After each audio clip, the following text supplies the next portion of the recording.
Jon Anik and Kenny Florian Podcast. Jon Anik and Kenny Florian. I f***ing love them. I can't get enough of them. Let's hear that Boston next. Big jab there from Duffy, and Frank Mir is hurt now. Down goes Duffy, out cold. Frank Mir does it again. Rock'em sock'em robots here. Oh my goodness. Hyperbole. They're a couple of absolutely self-involved bullshit artists. Here are your hosts, Jon Anik and Kenny Florian.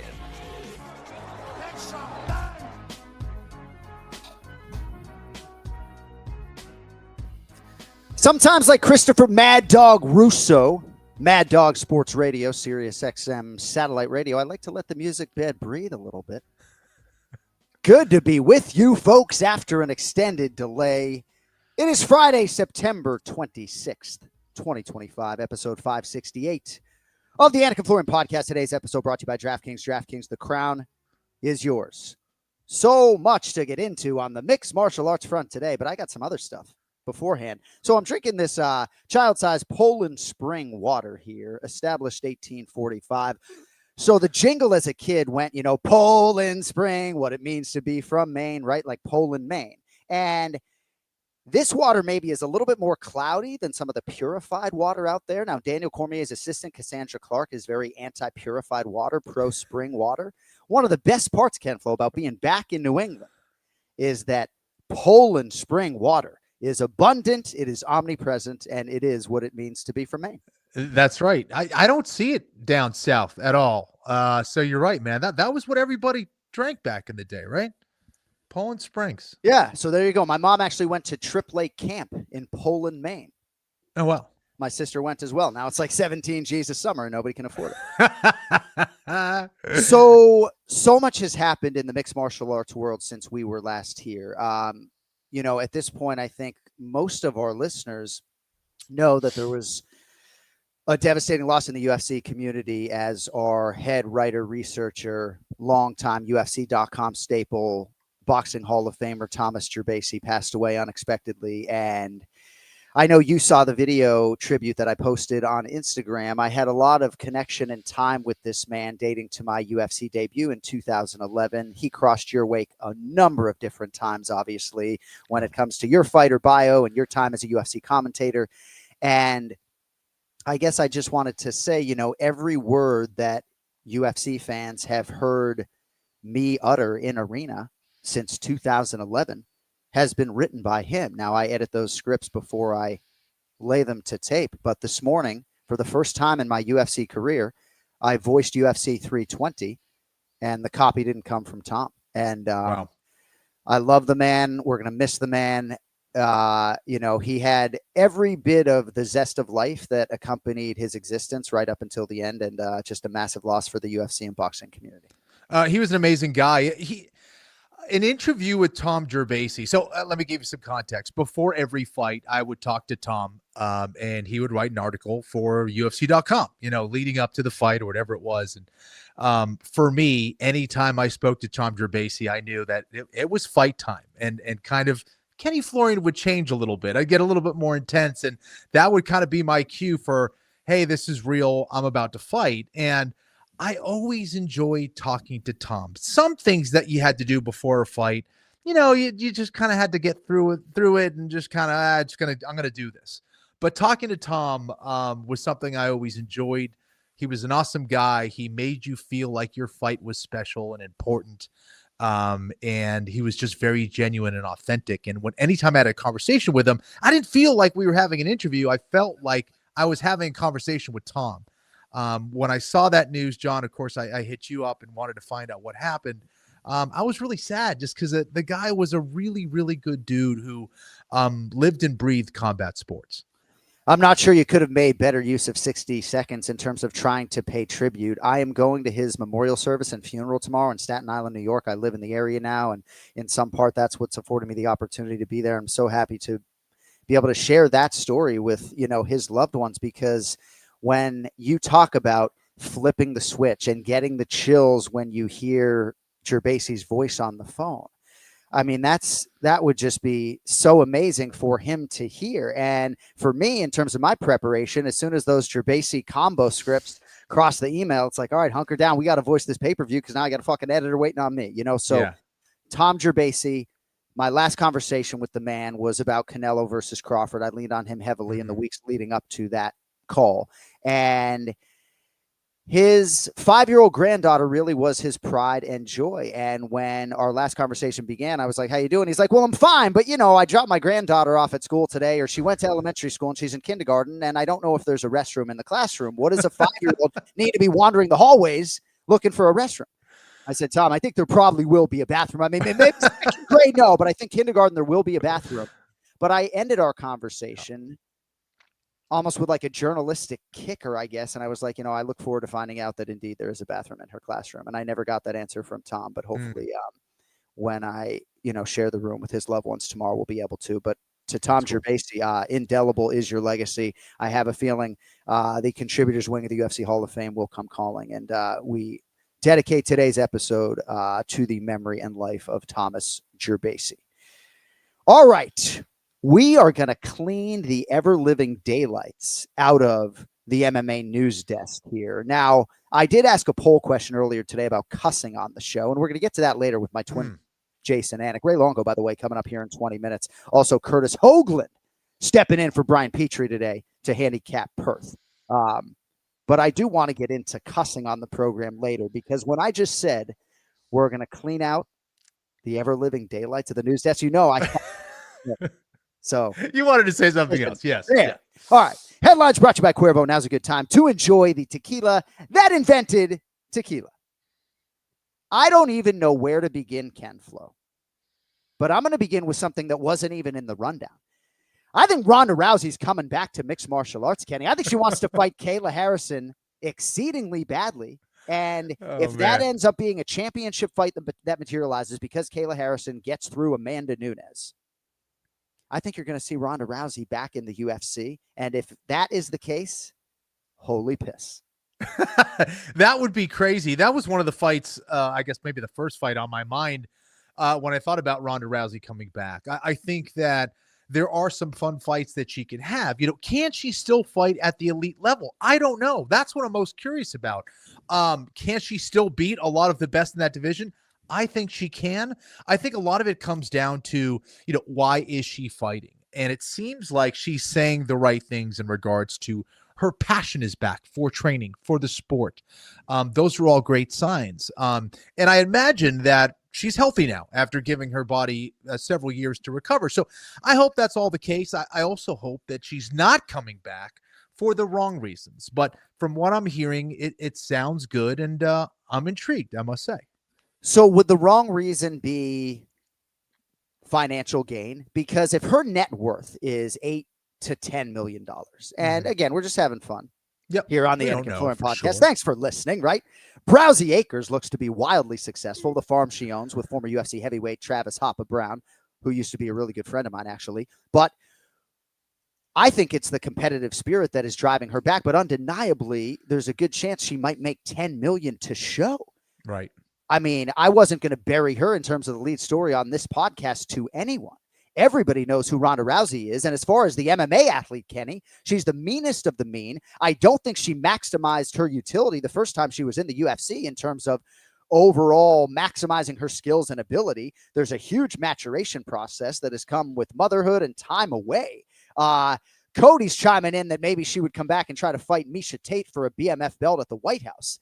That does not sound like Ronda Rousey to me at all. She wants to come back and fight for the Undisputed Championship. What do you make of all of what I just laid out? Yeah, no, I think it's interesting. I think that, she fought for a little while, and she fought at a time where athletically she was far superior to every other woman around, in my opinion. Now it is quite different, John. We have a lot of very, very good athletes in the UFC.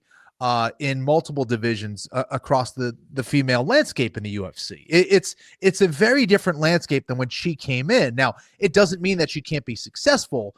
It's just different. She had a huge advantage competitively, athletically, mentally, technically even, just because of her, pedigree in judo, of course. And now we have, someone like Kayla Harrison, who's, a gold medalist. Rousey was a bronze medalist, and Harrison, of course, a two-time gold medalist in the Olympics. But, I think so.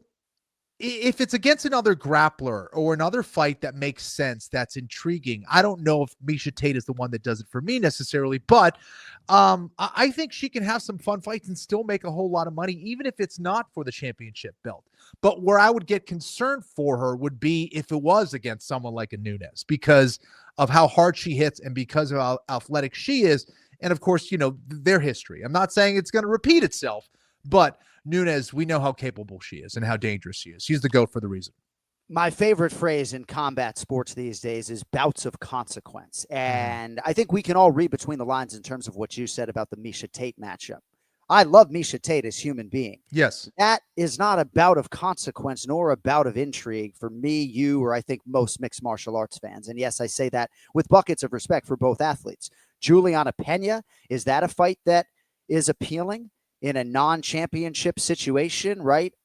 The BMF doesn't really move my needle necessarily, Kenny. For me, the Ronda Rousey that I know wants to come back and fight for the undisputed UFC Bantamweight Championship. And if it is proven that she should be a plus 380 underdog against Kayla Harrison, then, that's the way the fight will play out. But I don't know, man. I would bet on Rousey to be competitive at the highest level if mind, body, and spirit are aligned.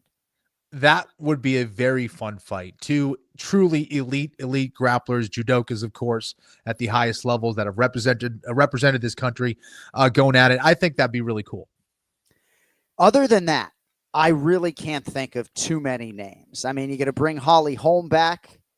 That's a skosh more interesting to me than the Miesha Tate fight. But I don't know, man. Ronda Rousey wants to be the baddest woman on the effing planet.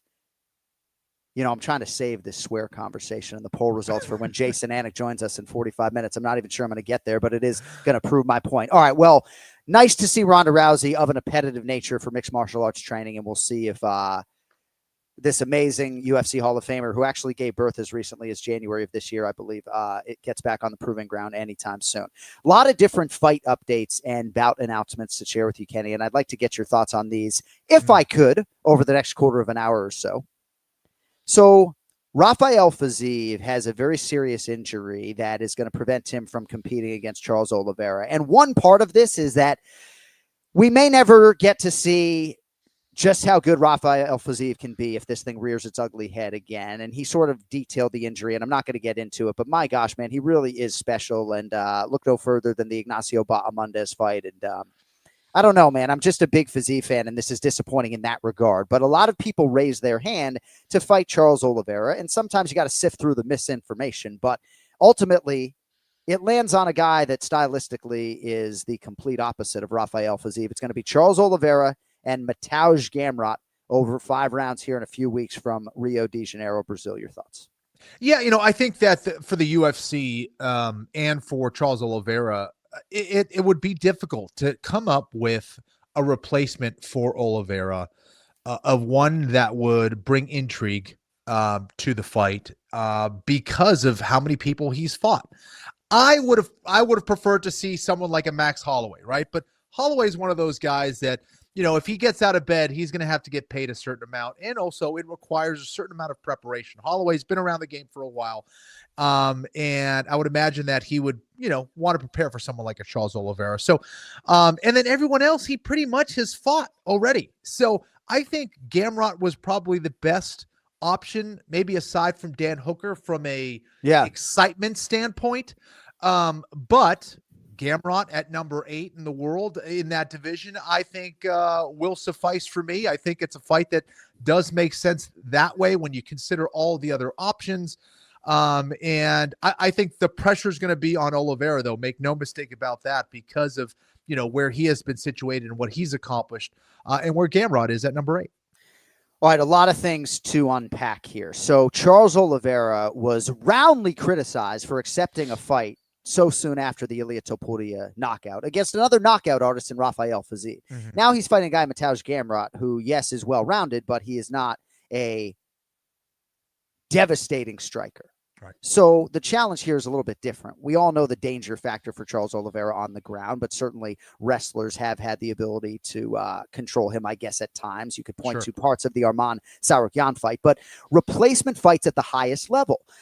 I don't know the extent to which Charles was elated about this fight with Mateusz Gamrot. Perhaps he got a little bit more money, but Charles needs the green stripe on his Wikipedia page right now, right? Yes, for Charles, he can fight Dan Hooker or Max Holloway, even if he loses here again. And maybe some people would say he doesn't really lose that much, but he needs a win here. And I don't know what the betting line says about whether or not this fight is more or less winnable. Do you think this is a more or less winnable fight? Is that a fair question? Gosh, it's tough. I think Fiziev I was a little concerned with just because of his striking prowess and how he has really improved his takedown defense. I think that was a very difficult fight for Oliveira, and I probably would have favored Fiziev in that matchup. Here against Gamrot, Gamrot has a style that, like you mentioned, he can also control Oliveira on the ground and neutralize him and take away a lot of his takedown opportunities. Gamrot is an excellent submission guy as well when it comes to defense. But I think Oliveira is going to be the more dynamic guy on the ground. I also think he's going to be the better striker as well. So, yes, I think this is a better fight for Oliveira in that regard, stylistically.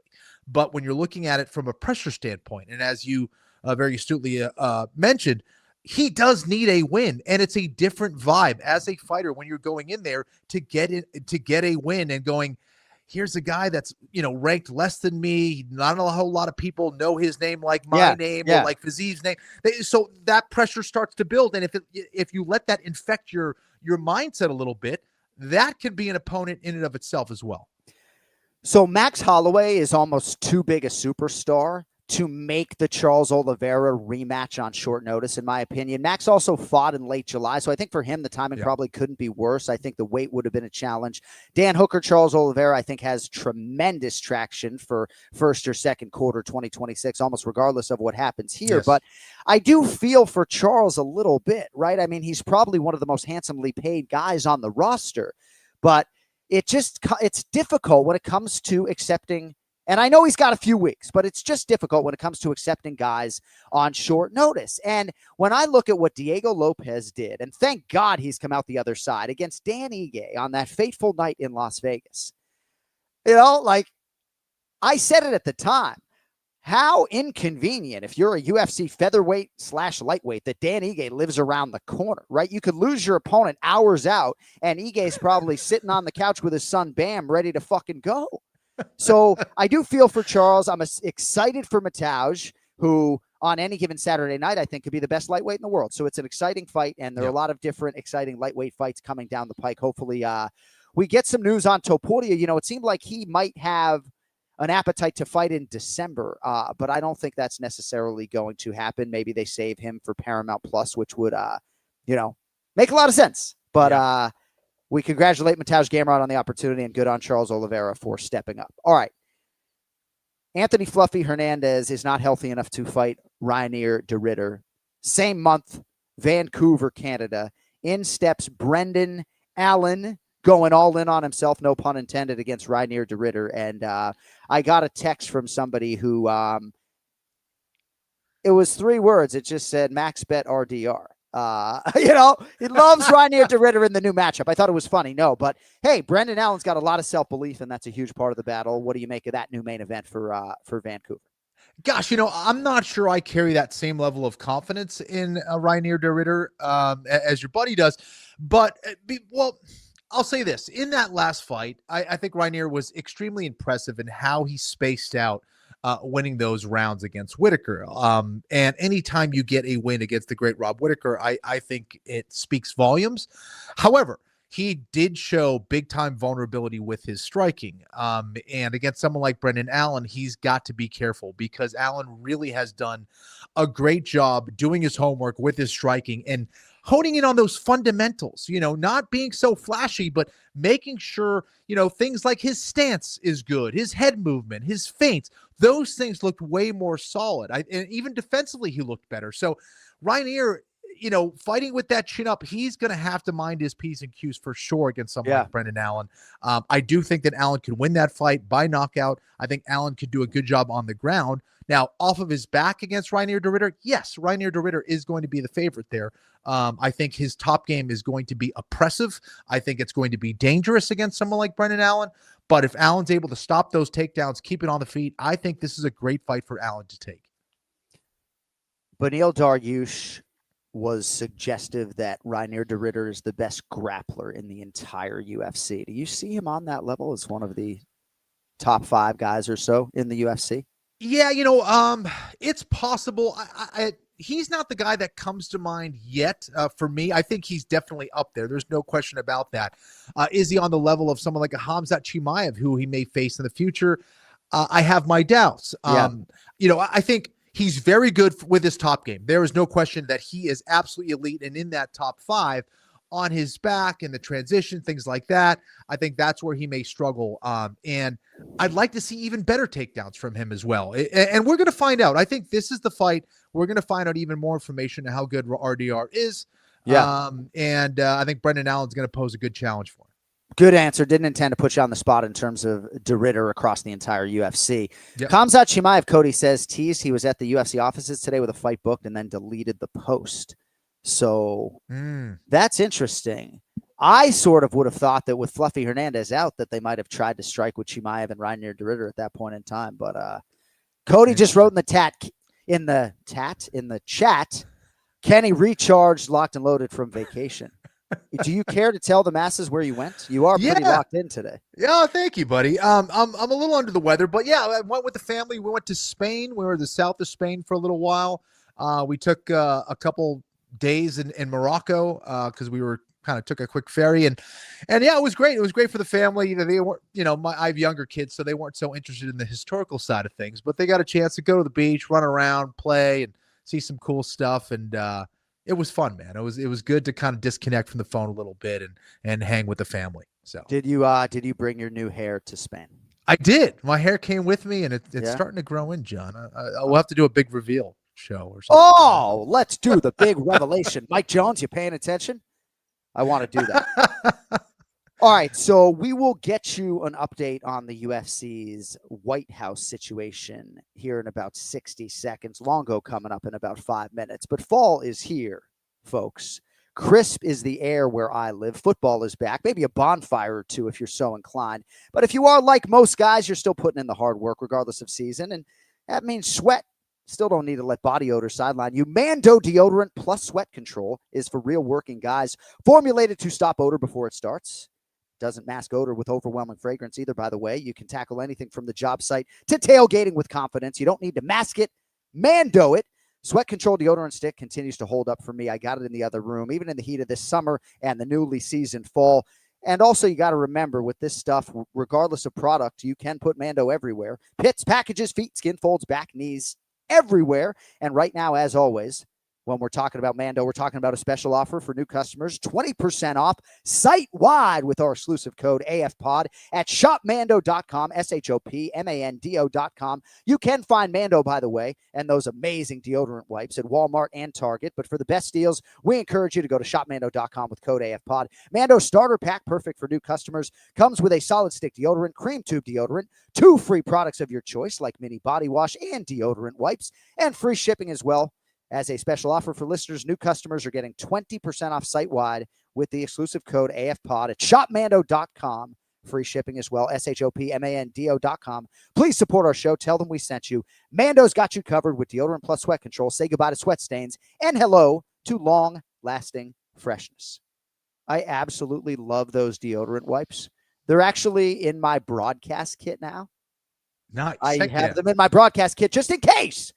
Sometimes whether it's performance related or heat related, sometimes we sweat. Thanks to Mando for sponsoring the Anik and Florian podcast. All right. So everybody wants on the White House card, right? Like you think fighters wanted on the Sphere card or the UFC 300 card. And don't even get me started on Sphere.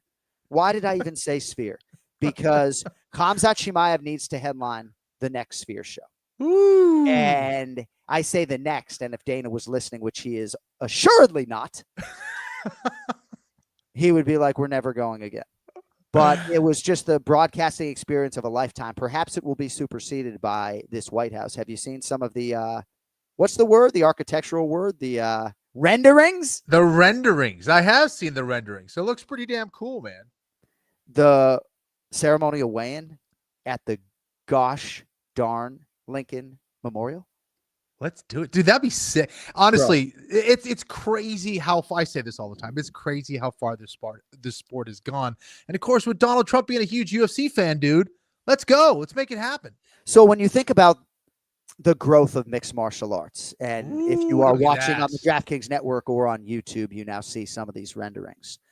I have probably been asked since this news came out in the last however many months, 100 times if I'm calling this fight.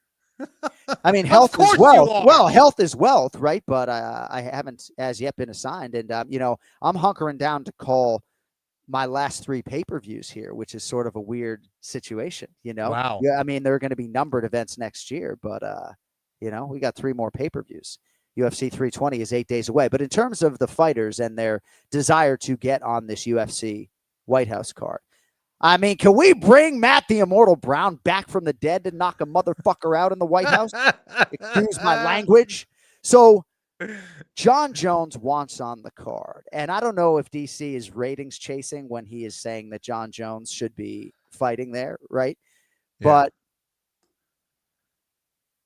Conor McGregor, if he can sort of stay in his own lane and stay on the right track, figures to land on the card, maybe in a co-main event. But yeah, I mean, I would think that, Ilia Topuria would even be thinking, right, if I can fight first quarter and then position myself for June. The UFC 300 card was spectacular, Kenny, right? Yeah. But UFC 299 a few weeks prior, some fans were saying it's just as good.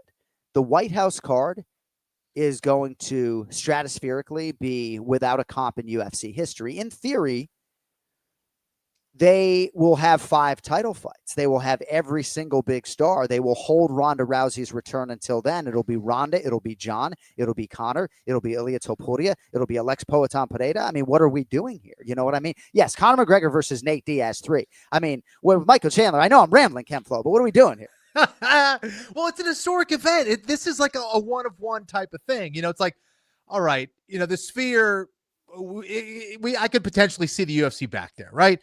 Even though Dana said he doesn't want to do it again. I could see it back there. At the White House, I don't see them going back. Like, just based on a different administration or all the different things that they need to deal with logistically to make a show like that happen on the White House lawn. Like, this is a one-of-one show. So everybody, of course, wants to be a part of it.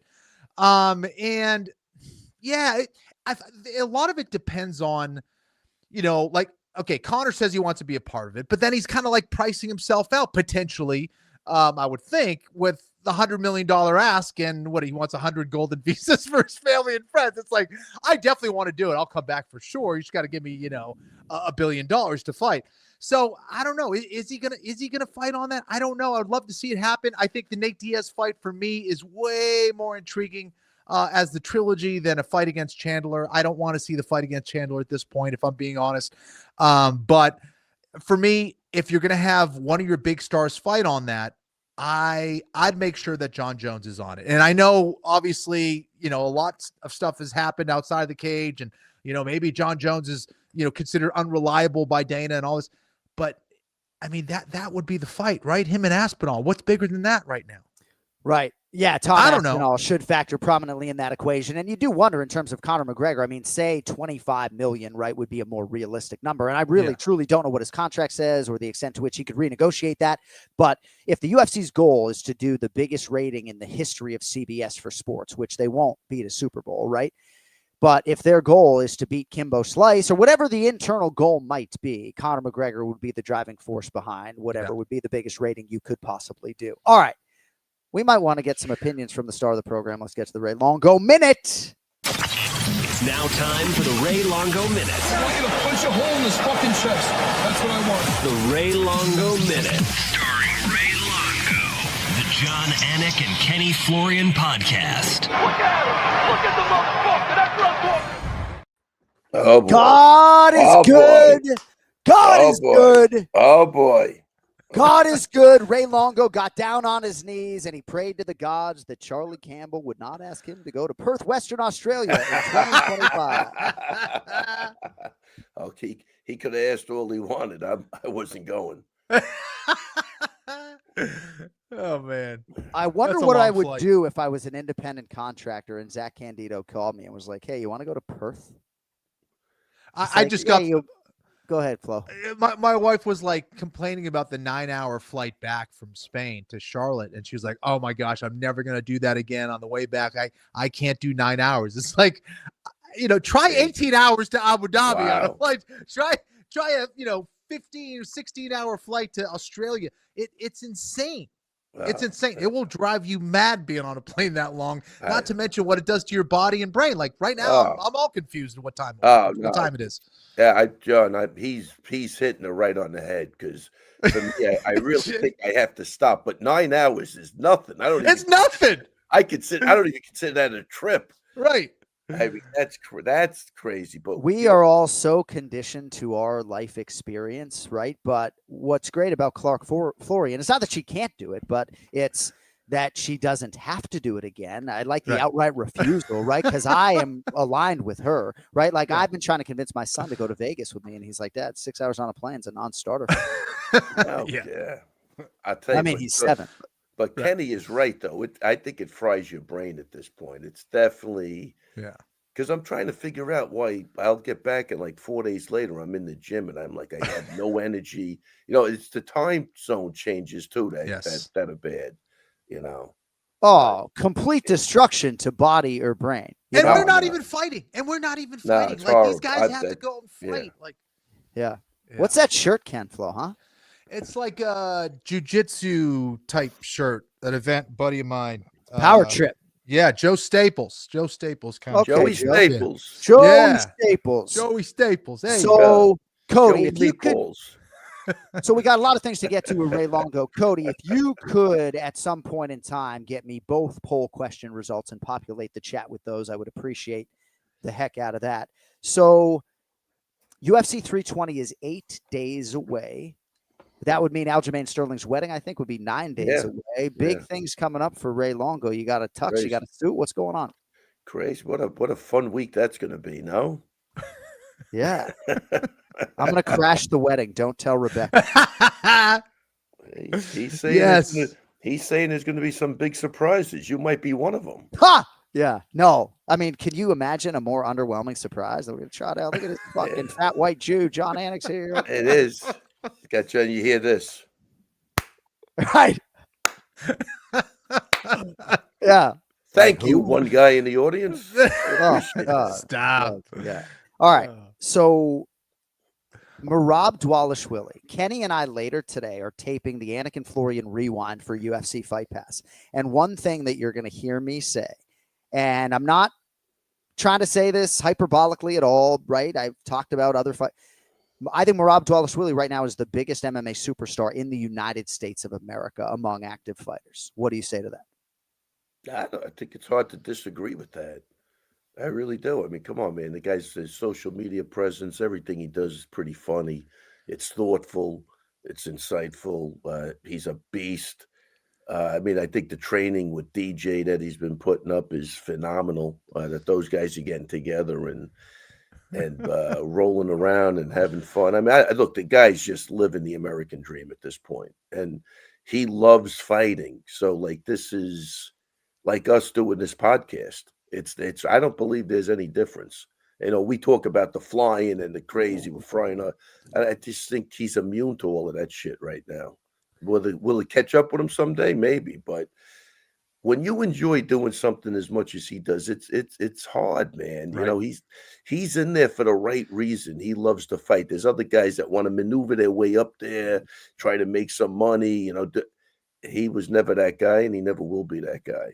John, and he's gaining more power, like with every win. Like he got better. And they say this, right? When you get the belt, you get a little whatever percentage better.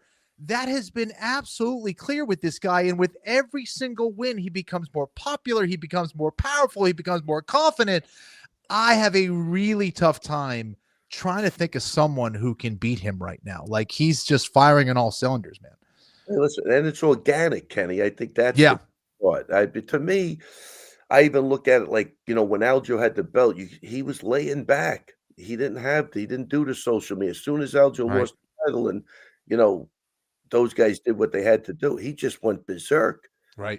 And it's his confidence now is just, to me, that's what it is. He'll try submissions. He'll try to knock. Yeah, he doesn't, he did play it a little safe coming up. He wanted to get to where, what he had to do.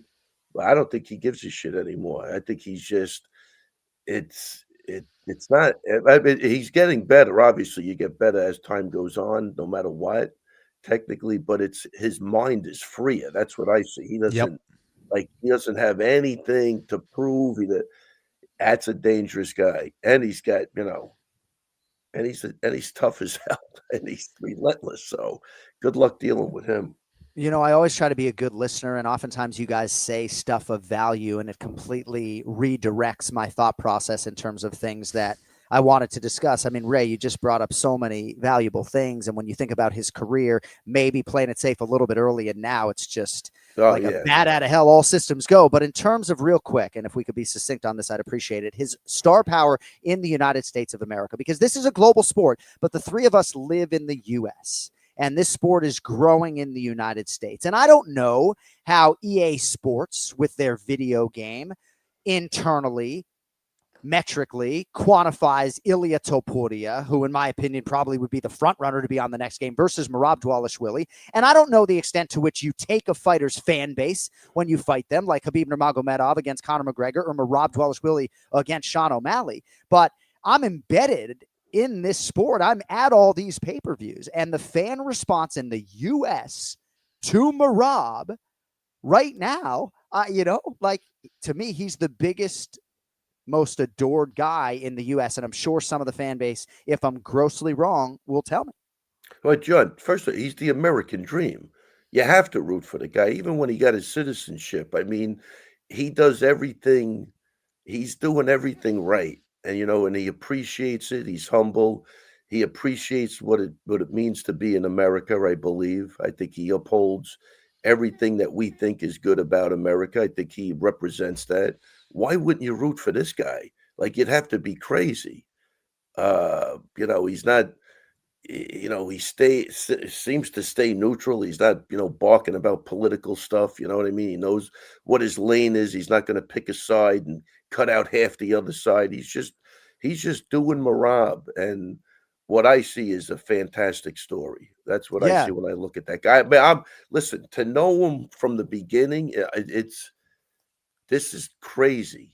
It's awesome. It's crazy. Kenny, I think Volkanovski has been that guy in the U.S. I think right now you could argue that Poatan is still that guy. I got a text at a really early hour of the morning from a lady today looking for tickets to see Poatan again. So I think he could be that guy in the States. I think Topuria is a guy that people would be dying to see at this point. But Merab's in the co-main event. And even during the NFL season, this dude is moving the American needle. He's put himself in this position, and he's done it the right way.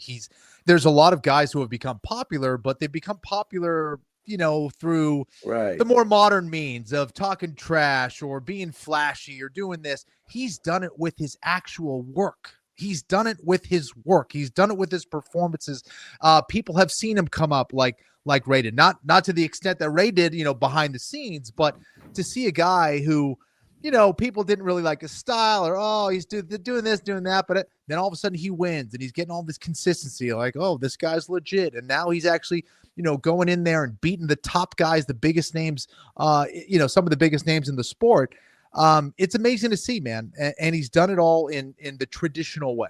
Right. And I'm going to say this, and right. I don't even know if it's traditional, but again, for everybody out there, he did it in an organic way. He didn't, I don't think he even meant to do it, Kenny. He just had fun. He loved what he was doing, and that's the way it should be, right? He didn't care. I don't think if anybody was looking at it, weren't looking at it, but so happened to be that people did start putting their eyeballs on it, and it's crazy. Even his sense of humor, when you go way back to when he had the board and there's this guy fights this guy, that guy fights. Yeah. Even his to come up with that And I would ask him, Rob, you got somebody writing your stuff now? He goes, I'm doing it, you know. So I think it was he embraced everything. Yeah. He had fun. It was almost like when Aljo left that division, he was free to do what he wanted to do. Yeah.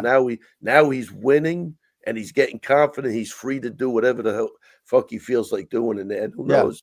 He might start knocking people out and then when submitting people like he did, he caught people by surprise with the O'Malley fight. But just good stuff, man. Really good to see.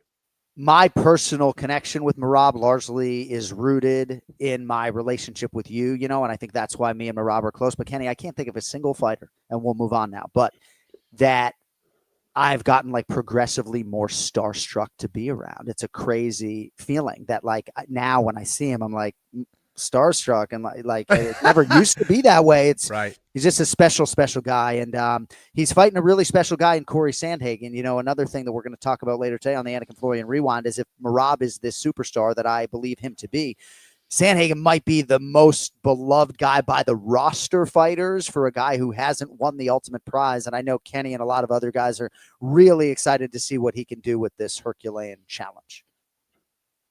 So what are your thoughts on the Sandhagen challenge, Ray?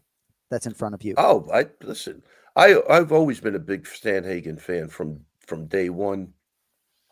You know, another guy, I like his attitude. I like his approach to everything. Look, Sandhagen's dangerous. And, you know, this is his one opportunity, right? He's got one. This is like you said, Herculean. Was that the word you used, Taz? I don't even like that fucking word either. Yeah, well, whatever. But it is a big task. But I tell you, Sandhagen, you obviously you can't go to sleep on a guy like Sandhagen. But I think he's only got one way to get Merab out of there. Merab, he's got to slow down a freight train in front of him. But that Sandhagen is super talented. So I'm going to give you three options here.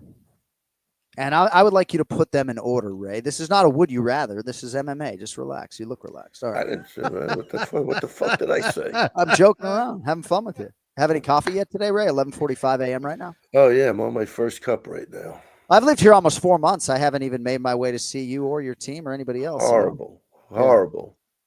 Just trying to get in shape enough to punch Steve Lee in the mouth and not 20 minutes. 20 minutes? 40 minutes tops. From where I am to you? Yeah. No traffic. What's your gym called? Is Weidman's name still on the front of the fucking building? No, What's your gym called? Longo's MMA. Yeah, all right. I love you, Steve. Yeah, put it in. All right. Oh, man. All right.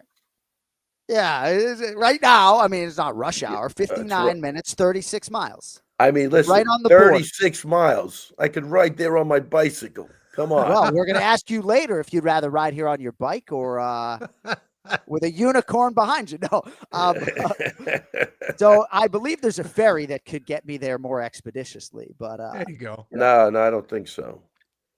Okay. No, I don't think the ferry for 59 minutes is nothing. All right. That's well, with no, traffic. we'll make a plan. At some point, we'll break bread. Maybe you put me through a workout, have me push a sled or something. Yeah, let's go, man. I'm ready. Let's do it. I'd love it.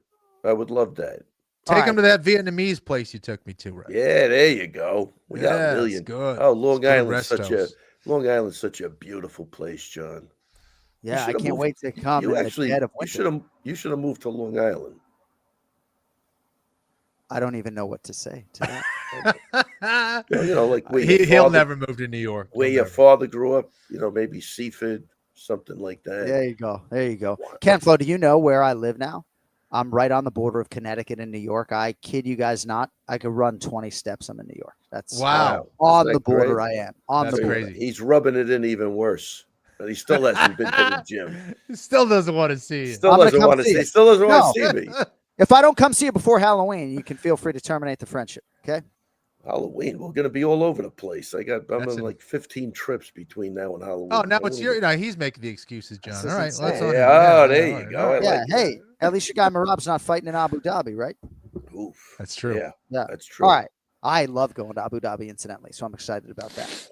All right, a few other things I'd like to get to with Ray, but I still need to probe you with this question. I'm going to give you three options, Ray. You put them in order of your level of excitement / enthusiasm. Are you ready to play?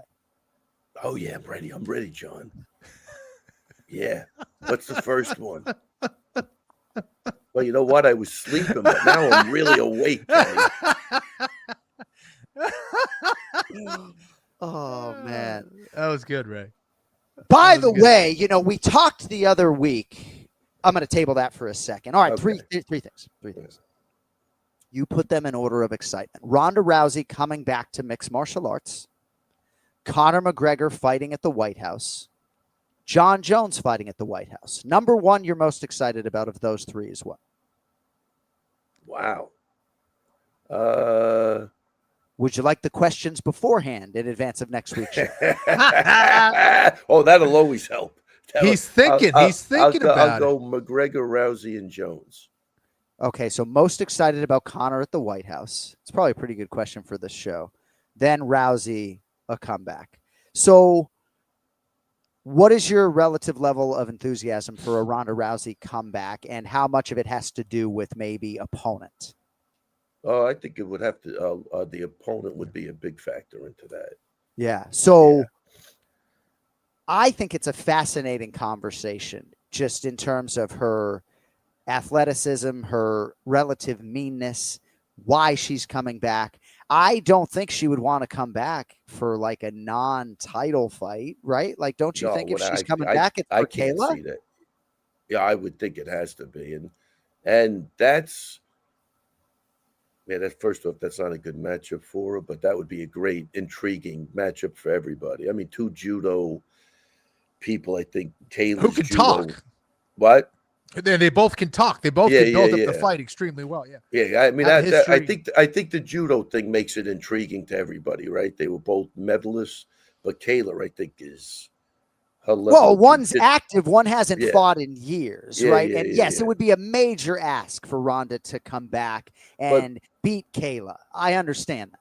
You know, but the beauty of it is both of their striking isn't, at the highest level. So I don't think she has to worry about that, like a fight Amanda Nunes again, where she's going to get picked apart and not be able to take somebody down. These people look like these two would engage on the floor, which I think would make for a very exciting fight. I'd love to see that.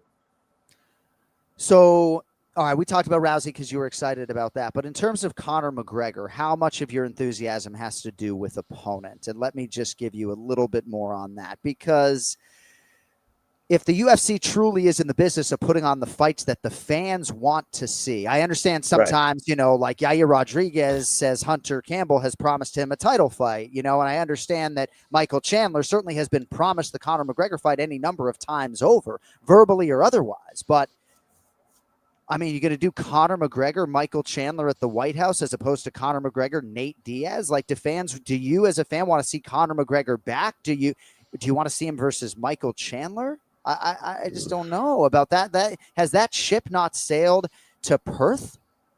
Listen, all of those ships might have sailed to Perth. You know what I mean? So they'd have to come up with something. I just think Conor brings, it's not just the fight with Conor. So the opponent is important, but he brings all the antics and all the other stuff to the table that could really get people going. And I think that's why he'd be on the White House thing. I think he'd be, it could actually be refreshing to see him go crazy again at the press conference and, start torturing people. So yeah, he's got that. He's got a couple of gimmicks going. He's a good fighter.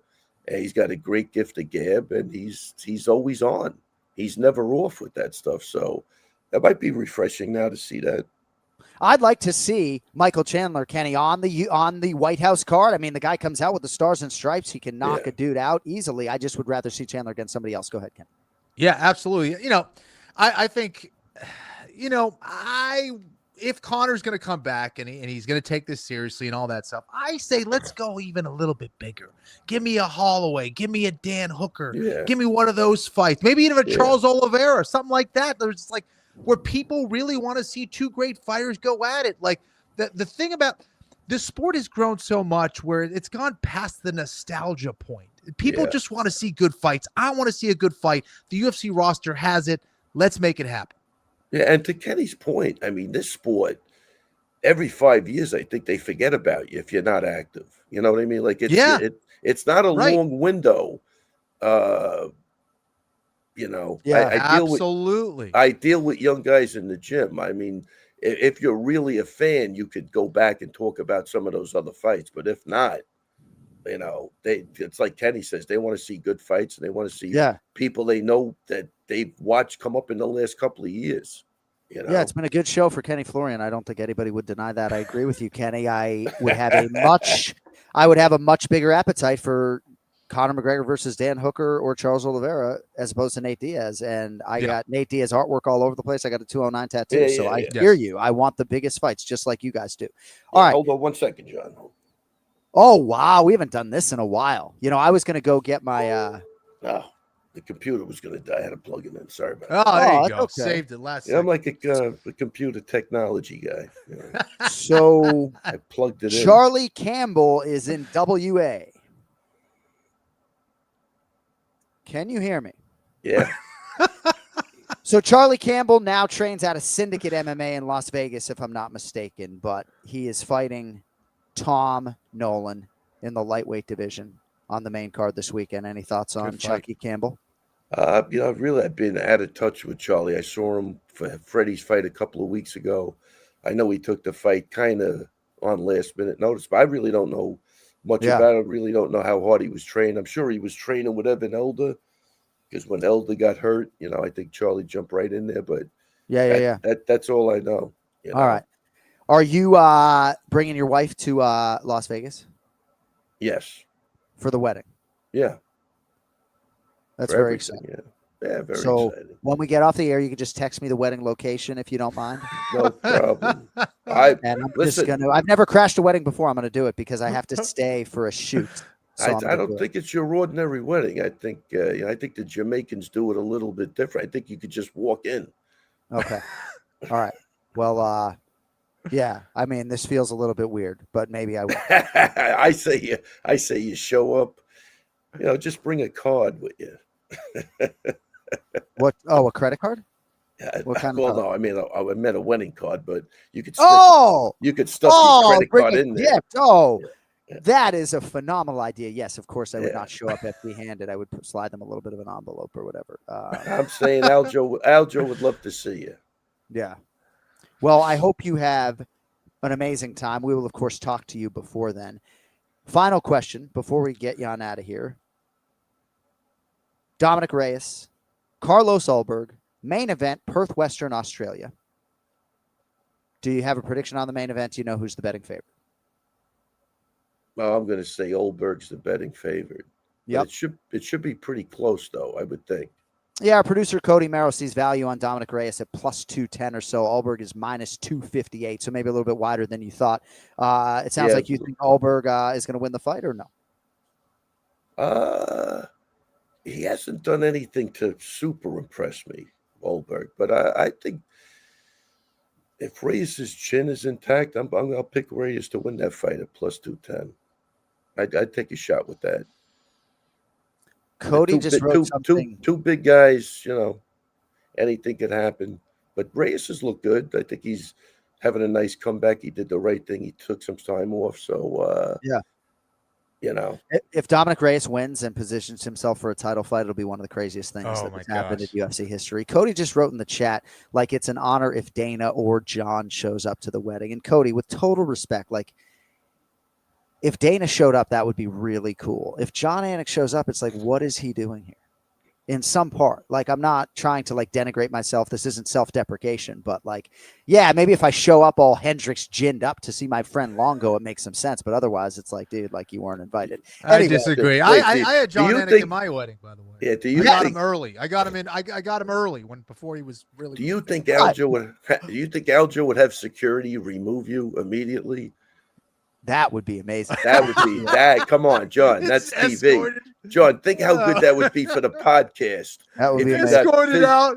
Listen, if you got physically removed and then we show the footage on the podcast, we could elevate this podcast. I agree. I say you do it.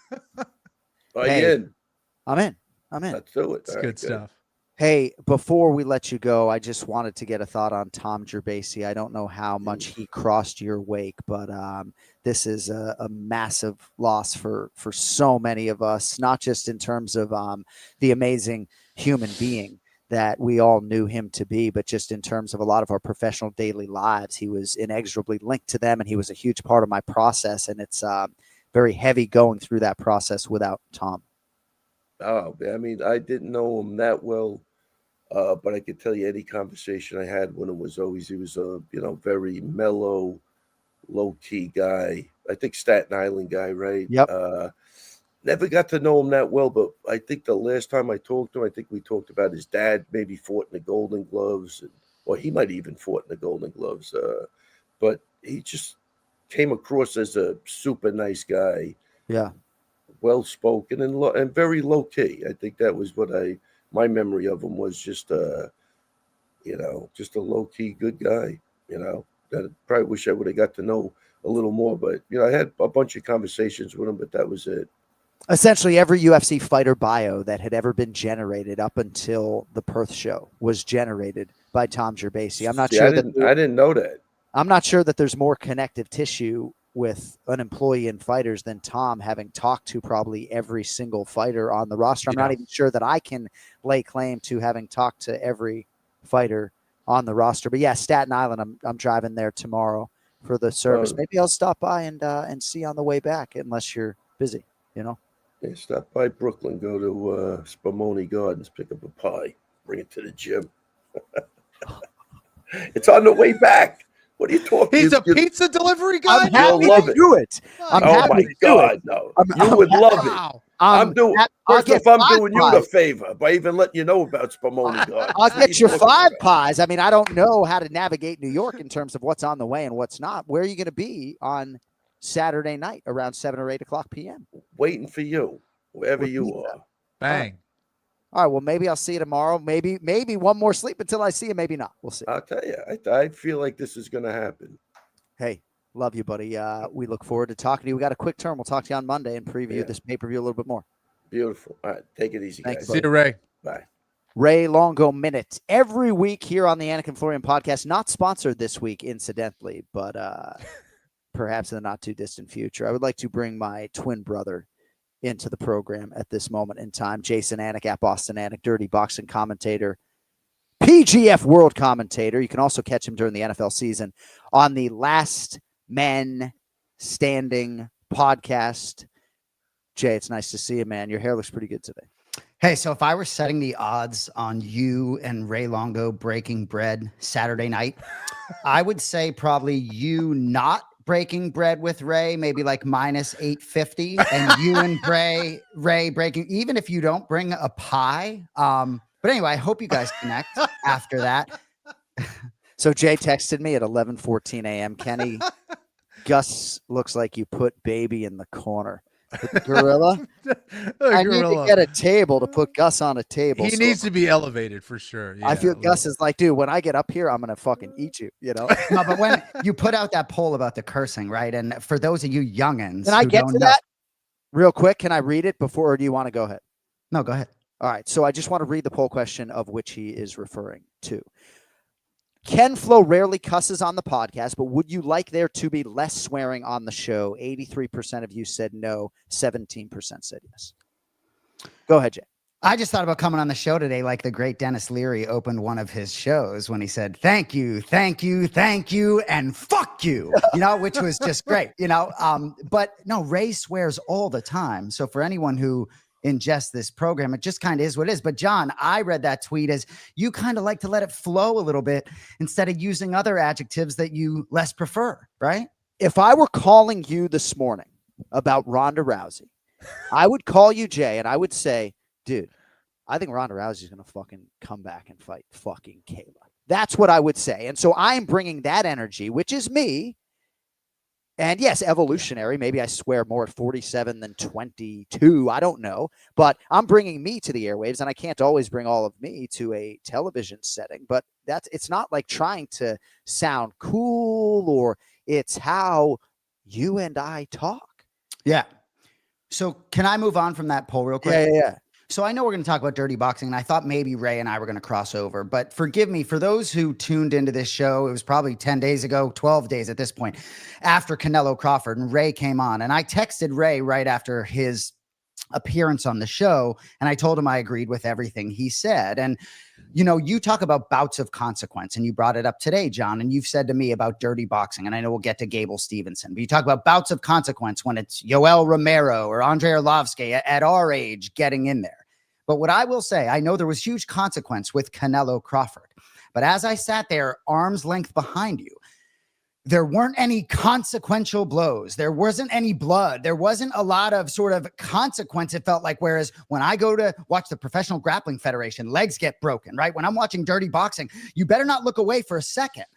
So anyway, I just want to say that, yes, bouts of consequence, but I'm starting to, with some of these smaller up and coming promotions, really like, and the entertainment value is starting to go through the roof with some of these other promotions where I'm on the edge of my seat all night.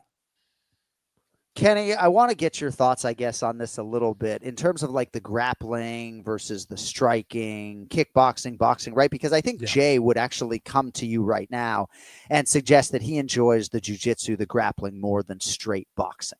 Mm-hmm. And I guess part of my issue in watching some of the grappling, Kenny, is that the submissions happen so quickly that the commentators don't even necessarily have a chance to talk you through it. And then a dude gets leg locked and I haven't even seen it. That's true. Yep. Go ahead.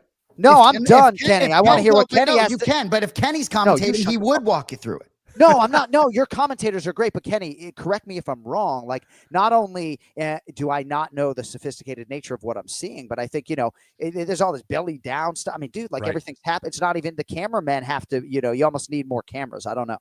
No, for sure. I think that, you know, even when I do stuff for Flow Grappling, I feel like, you know, the replays always can be much, much better, in my opinion.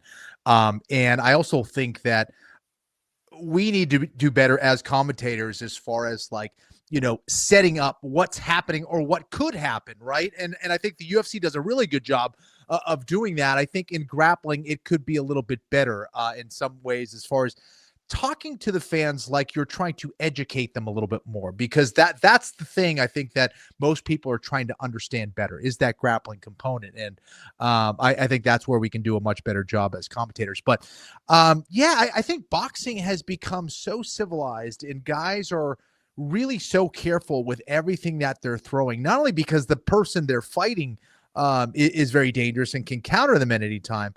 There's a lot at stake.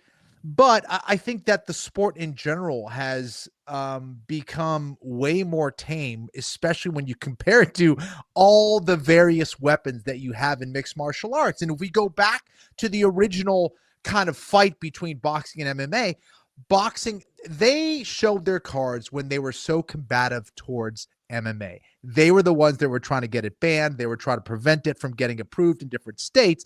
Why? Because they knew that they were on life support. Mixed martial arts is just a much more entertaining sport. The UFC is a much more powerful brand as a result. And I think there's just very few boxing fights right now that can bring in a lot of the intrigue that some of the UFC Fight Night main events can bring. Very interesting. Jay, got anything else on that? Oh, I got tons, but I got to sit on my hands and be a little quiet here. I know you brought me on to talk about dirty boxing, but anyone who's watched the Professional Grappling Federation knows that a lot of these things, they're sort of like Brandon McCaffrey. Nobody does a better job of talking you through educating. He's sitting right next to me, who is undereducated, trying to educate me, but they've made it more entertaining. And I guess my takeaway in terms of Canelo Crawford, and I very much appreciate the opportunity to sit there and watch those two all-time greats. I guess as I think about entertainment, and the National Football League still trumps all for me, but I cannot wait to sit behind Jon for UFC 320 in 8 days and not know what's going to happen. Yeah. Mm-hmm. The NFL is insane. It is just unbelievable. Every week the finishes, that league is just crazy. I don't know what they put in the water in that NFL, but it really is something. Yeah. So, all right, I have a couple other things I'd like to get to. So dirty boxing is stepping out of the comfort zone that is the hangar in Miami, Florida. DBX4, Nashville, Tennessee, and the Olympic gold medalist Gable Stevenson, who just made his pro MMA debut or just fought in professional MMA, whatever it was, now fighting under this dirty boxing rule set, Jay. And if he beats this Cam they got him in there with, you'll be sticking a microphone in his face shortly thereafter. Just kidding. So Gable's been to, I believe, DBX 2 and 3, and definitely looks like he was enjoying himself, right? John Jones was in his corner for his first MMA fight, and you can be sure Dirty Boxing co-owner Jon Jones will probably be cornering him in his Dirty Boxing fight in Nashville, Tennessee. And Jon, I love how you broke that down, leaving the comforts of the hangar in Miami, because you don't know how excited I am to go to Nashville, Tennessee with this up and coming promotion. It's just so fun to watch. But for Gable, right? You know, certainly he's done what he's done in the wrestling world. He had that loss to Wyatt Hendrickson, which I think is probably fresh in his mind. But I've seen videos of him striking with John Wood. I think he's got some skills, certainly an athlete. And no secret that he has some UFC aspirations. Jon Jones wants to corner a potential UFC champion. So I think this is a wonderful proving ground for him right now, where he won't have to worry about kicks, knees, or grappling. Dirty Boxing Championship is a hand-striking combat sport in an 18 by 18, D-ring? Is that what D-ring? Anyway, it's a ring that blends boxing with palms, forearms, back fists, ridge hands. Kenny will tell us what a ridge hand is later, and elbows. 5-ounce gloves. Is that accurate? Or are they 4-ounce gloves now, Jay? So in the pilot at the end of November in 2024, they were 5-ounce gloves. Flip that to 4-ounce for DBX1, 2, and 3, just like the Ultimate Fighting Championship. Nice. Kenny, what are ridge hands? Ridge hand. So a ridge hand is where you hit with I'm showing the camera so people who are not at home. It's like the bony part of the bladed edge of your hand by your thumb. So it's kind of like that bone by the so you're whapa. Yeah, so it's like kind of like a karate move where it's kind of like the bladed edge of your hand by your thumb, where you could strike to the temple, for example, is where I would learn it as a kid. Jon, quickly, I'll just say about Dirty Boxing, though. We talked about on DBX3, Landon Quinones, one name that sticks out, right? A really high-level mixed martial artist that was on that card, and not just these guys that are in their late 40s, but up-and-comers, right? Stevenson is an up-and-comer. A lot of people think maybe the hottest prospect potentially in all of MMA, so I like Dirty Boxing sort of mixing in some of that. I'm just excited to see where it goes, because ultimately when I started this talking about Canelo Crawford, maybe I'm getting older, but the entertainment value really matters. And I think the last Dirty Boxing event, the first 7 fights were finishes. That works for the eyeballs. I think it's a great venue for him to go out there and get experience as a combat sports guy. And this will be his second fight. I don't know if it probably won't count as an official mixed martial arts fight, right? But dealing with the striking and having to enter and working his ground and pound, like already in his first fight in LFA, I think it was in LFA, his ground and pound looked phenomenal. Like this dude, his short elbows and his punches from top are nasty. And that was just only his first fight. To show that level of ground and pound in his first MMA fight is insane. This dude, I think, is going to be special. And have Jon Jones saying that he's going to corner him, and if there's one guy that he would coach, it would be Gable, because he believes he's got a world champion. And Dirty Boxing is not boxing nor mixed martial arts in terms of the records, right? But Kenny, to your point, right, it is mixed martial arts, even though you can't mix all of the martial arts, right? So you are mixing martial arts here, which is very good for the budding MMA athlete, Gable Stevenson. Make sure you don't inject an N in there. It's just the Stevenson. So Jay, before I let you go. Yeah, like we're going to mess around a little bit. Can we take this thing off the rails a little bit? So serious all the time around these parts. Go ahead. I'm drinking out of my boss lady mug. Like, come on, man. I don't give up. What do you want to talk about? I mean, I have one more thing here. So we talked about launching Twin Gin, right?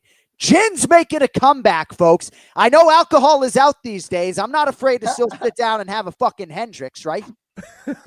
Nobody fucking drinking anymore, you know? What? No, we can't drink anymore, you know?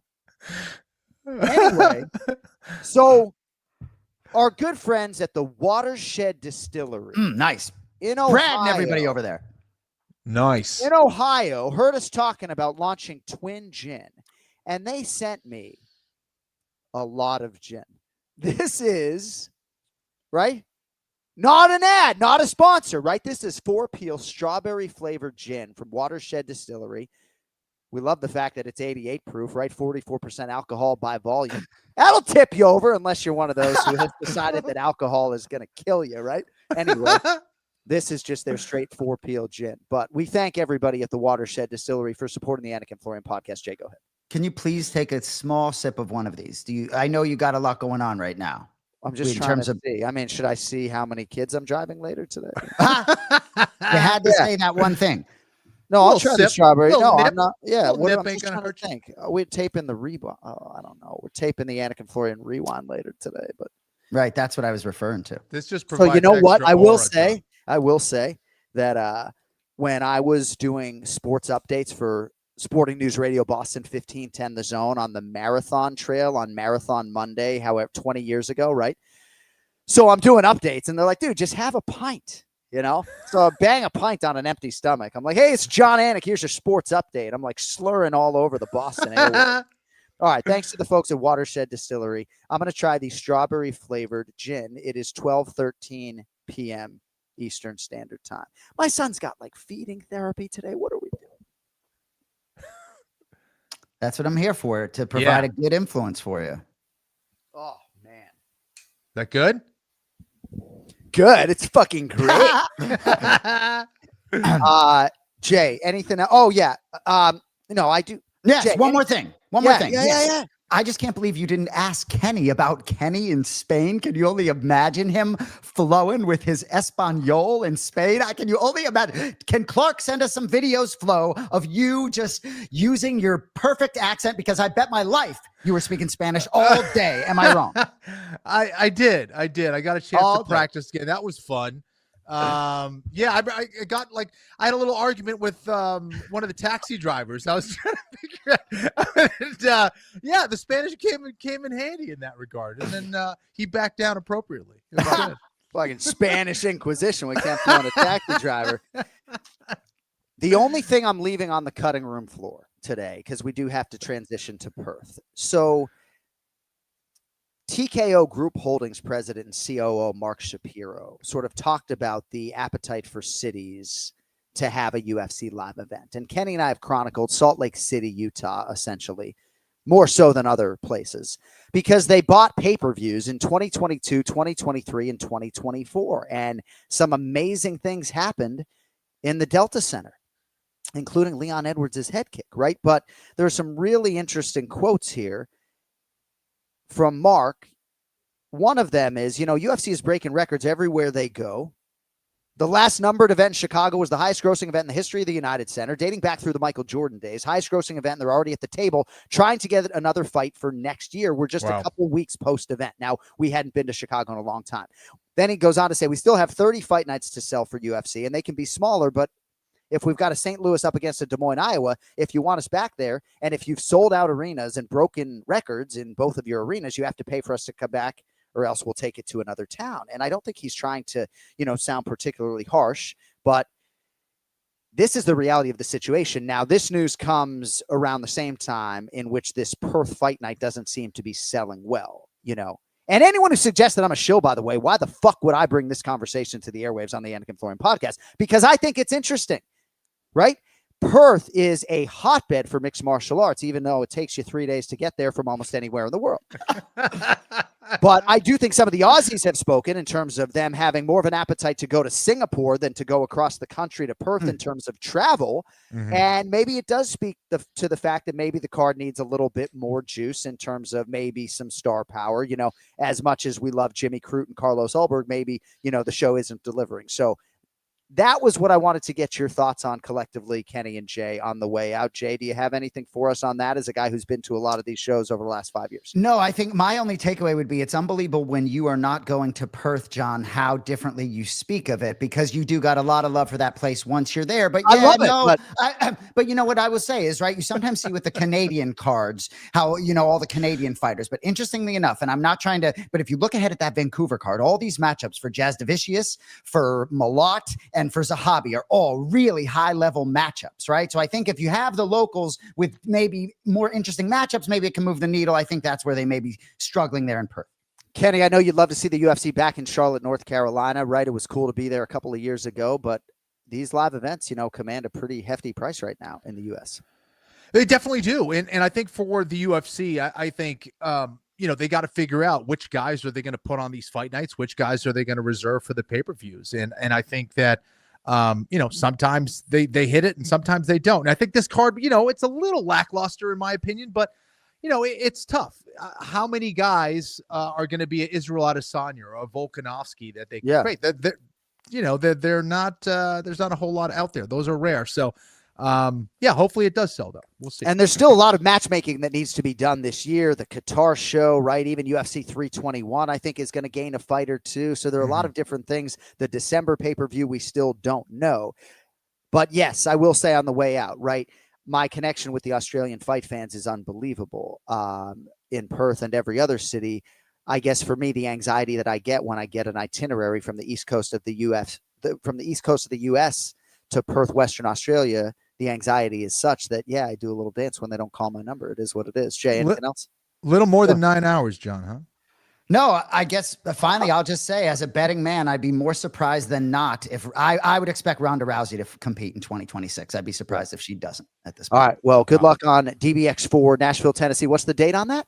October 30th, Halloween Eve. Cannonball coming. Maybe I'll come surprise you. Maybe not. Nice. I'm probably more likely to go to Nashville than break bread with Longo tomorrow. So Thanks, Jay. Thanks, Flo. Peace. See you, Jay. Good to see you.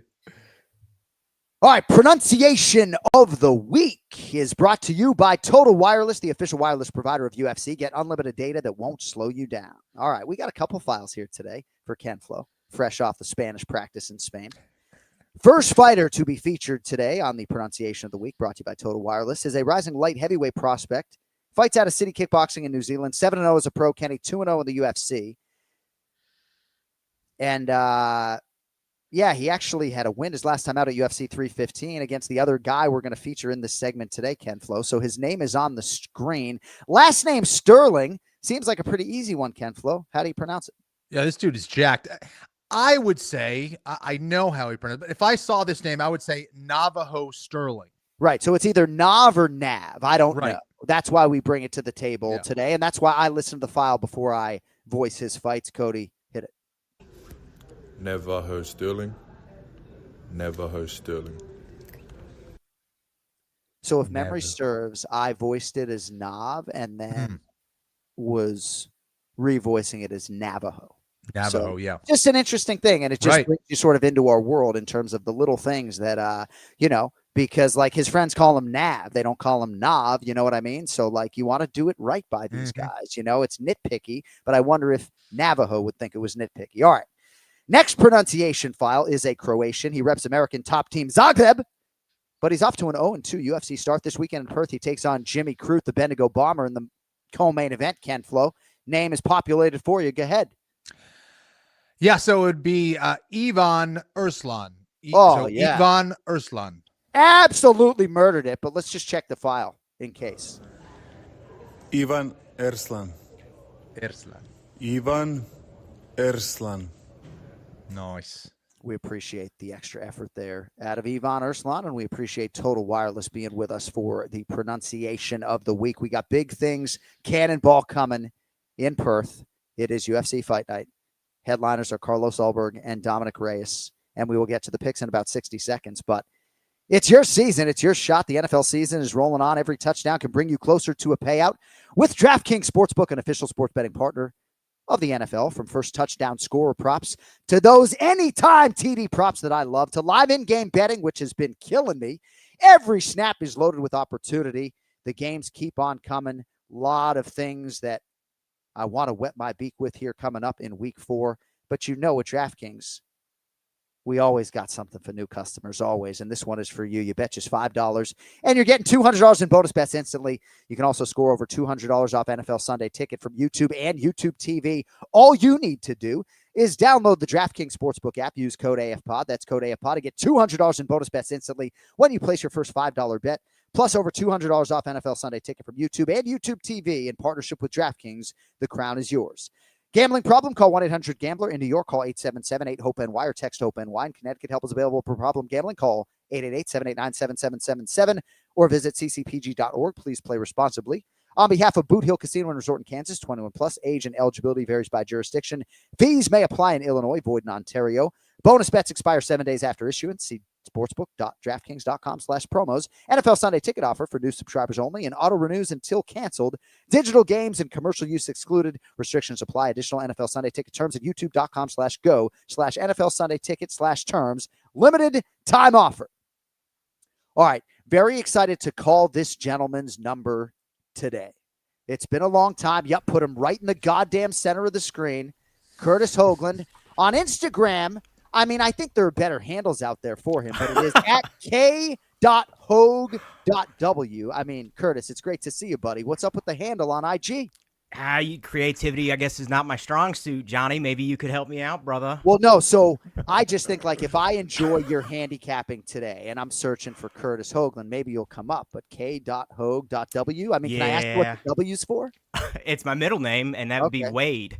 Wade. Okay. Yeah, right. I've got another Instagram, though. It is Mad Max Meridian. That's like video games and stuff like that. Right. A little less active, but she's out there. Okay. She's out there. Well, it's great to have you back. As you know, we really enjoyed having you on, and you are always our ace in the hole. And we're excited to pick this 6-fight main card with you today. So you're doing a lot of MMA content aside from these cameos on the Anik and Florian podcast. Is that accurate? Yes, sir. Trying to. After you guys' first appearance, I started trying to crank out some videos on YouTube. Actually, Andrew Morin, that was also on. Yeah. Me and him will bounce bets off each other, and we're talking about doing a pay-per-view breakdown here coming up. But yeah, I put out my own on the YouTube channel, and of course, every fight card, I'm talking smack on Twitter to people and putting out some picks on there as well. So yeah, got a little bit more coming. All right. Well, we're excited to rifle through this main card. We'll see if either of you guys agree with our producer Cody Marrow later that there is value on Dominic Reyes at plus 200 or anything higher. But in the nature of picking this entire 6-fight main card, fellas, the openers at lightweight, Tom Nolan minus 148, Charlie Campbell plus 124. So Campbell's now training out of Syndicate. We mentioned that earlier with Ray Longo, who really has no connection with him anymore. First appearance, though, for Campbell since the win over Trevor Peek, May of 2024. Withdrew from a scheduled matchup with Mauricio Hoofy last November. Curtis, pretty close on paper here at 55. Who do you like? Yeah, I agree about them being close, not even just on paper, but kind of some of the tools that they like to go to, some of the stuff in their back pocket. But I'm pretty high on Tom Nolan, man. He's a big kid, long Tom Nolan, 6'3", 73-inch reach. He's got the 3 wins in a row, and obviously the most recent one being the decision over old Slavaklaus. Black belt in BJJ. He's got the Muay Thai. I think he's like a black rank in that, which I guess is the same thing as a black belt. Good work with the legs. He largely relies on his rear, like his power leg, but he's good at ripping them low, kind of mixing it up, going to the body, and then he'll switch upstairs and catch you. The wrestling kind of sometimes throws me off. He's a tall dude, and he's trying to drop all the way to the hips on some of these guys, which is, you're bringing a lot of real estate a long way. Yeah. I'd almost like to see him work on like some, I don't know, judo, or get a hold of Steven Seagal. This guy knows everything. Learn some Aikido or something. So yeah, I mean, his ground game's good. There's times, of course, where you start chasing the submissions, and it's like, hey man, establish a little bit more of a like positional dominance here instead of going so crazy. But I mean, who am I to judge? The guy's good. I think the ceiling is very high on him, and we're seeing him start to come into his own. Charlie Campbell, a little less active. The decision went over Trevor Peek. It's okay. It's not great. I would have liked to maybe have seen a finish there. He's orthodox, switches stance a little bit. He was a little flinchy and kind of reactive early against Peek before settling into his own. So I almost wonder if Nolan's going to capitalize on that. Yeah. So long story short, I'm going to go with Nolan. He actually reminds me a little bit of Carlos Condit, the old natural-born killer, and kind of some of the way he moves and like his kicks and stuff. But yeah, I'm going to go with Nolan. I'm going to well, I'm not going to throw out my bets yet, I guess. I'm putting the cart before the horse here. Go with Nolan. Brisbane's Tom Nolan, still only 25 years old as well, Ken Flo. He's married to the game, Compton Training Center. He gets a lot of individual attention, and he really is rallied from that Nicholas Moda result in his UFC debut. What do you make of Nolan here against the no longer Long Island-based Charlie Campbell? I had no idea that Nolan was from Compton, California. That's crazy. Wow.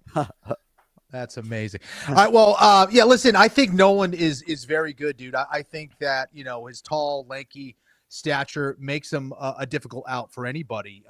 And he's got really good skills all the way around. I think Charlie Campbell is very good on the feet as well. I think, you know, he's got some wrestling background, and not high level, but he does have some wrestling.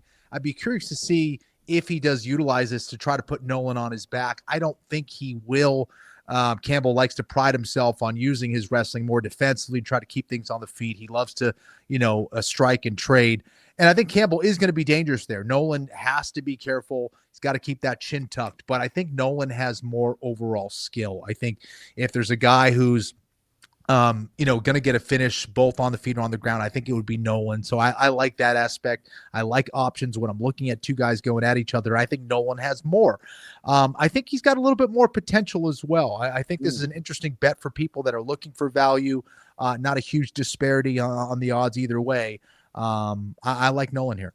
Yeah, huge fight in terms of the respective futures of both men. And I do know a lot of people are high on Brisbane's Tom Nolan. I do like the Longo deflection, though, for Charlie Campbell. I think that could pay dividends, no longer having Ray Longo in your ear. Just kidding. All right. At heavyweight, Justin Bad Man Tafa probably doesn't like his UFC ledger on paper right now. He's the -118 favorite here on DraftKings Sportsbook, taking on the newcomer Louis Sutherland, who seems to be a character. Sutherland -102 or so right now. So Tafa, Curtis, was knocked out by Taliesin Teixeira in his only appearance of the year. That was UFC 312. He didn't seem all that present during fight week. I was there for his open workout, which was essentially non-existent, almost like listless. He's 4-5 with a no contest since signing with the UFC in 2019. There has been some bad luck. But on the other side, some are intrigued by the London resident Sutherland, traveling far here to make his UFC debut. It is his 4th MMA appearance of 2025, so he has been active. What do you make of the heavyweights here, Curtis? I'm a little torn on this one. The big question mark here with Sutherland is, like, how is he going to come in and perform, I guess, in the big show? What is up with the UK also producing just fridges? Like, you got Mick Parkin, you got Louis Sutherland, you got Tom Aspinall. Like, something's going on over there, but kind of the listlessness that you just touched on with old Justin Tafa is kind of the reason I actually am going to lean towards Sutherland here. I think Sutherland gets a little complacent. He likes to stand out there and actually, like, trade kind of shots and pick his selection and actually display, like, good striking technique, whereas Justin Tafa is a little bit more of like a brawler and stuff. And I think maybe that complacency could potentially get Sutherland caught, especially considering the power of Tafa. The dude, it just hits like a tank. But I think actually overall, more tools. He's got a little bit of like the Chris Farley syndrome going on, where he's like surprisingly nimble for as big as he is as well, old Sutherland. Assuming the big show doesn't get to him, he stays composed. I think he has more tools. Got a nasty lead hook. The straight's pretty nasty. I'd like to see him work some grappling here, obviously, against a guy as dangerous as Tafa. But I'll go Sutherland here. Yeah, I'll take him. I keep flip-flopping on this one. We'll go Sutherland. Kenny, over under 41.5 men that Justin Tafa has knocked out in the streets of Australia. Say over. I'd say over, yeah. As far as Sutherland is concerned, Kenny, not a ton of film out there. He's been competing for the Levels Fight League in the Netherlands. I was reading his bio. It said hobbies include picking fights at student bars.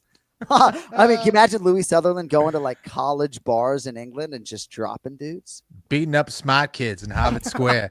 Yeah. I had a chance to watch Sutherland fight a couple times in the PFL. He's a rugby player. He's an excellent athlete. I believe he represented Scotland maybe at the junior level for rugby. So the dude can move. And yeah, he's a big guy with some good athleticism.